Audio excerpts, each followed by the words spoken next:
Everything you know about Dick Whittington is wrong, sort of.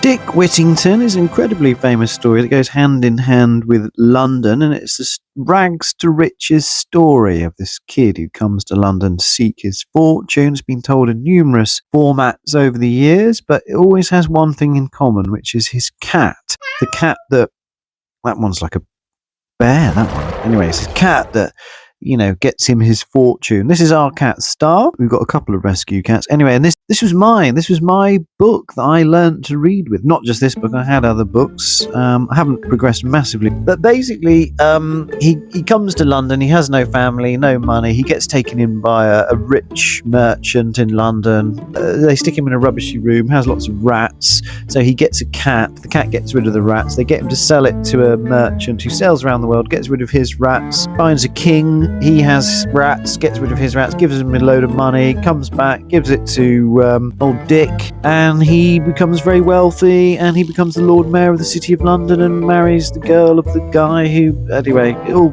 turns out in the end.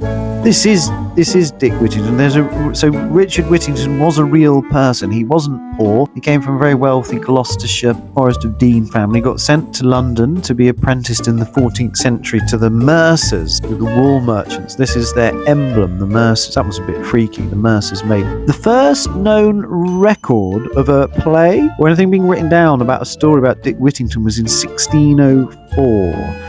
And it got retold over the centuries. So this is from ballads, so balladeers. Is that the word, balladeers? They go around the country singing these songs. And at some point, he suddenly gets this cat, and he gets called back to London to become mayor as he leaves. Anyway, and I was in this building, Guildhall Library, this week, and I popped in, and they always have different exhibitions every couple of times a year, and the current one, Whittington, the man, the myth, and the cat.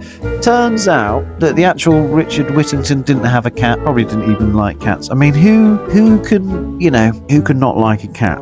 So it's on until the 21st of August. Oh yeah, the other thing that's amazing, the real Richard Whittington did actually do a huge amount for London when he died in the early 15th century. And one of the things was the money that set up that very library, amazingly, Guildhall Library. So yeah, it all ties in.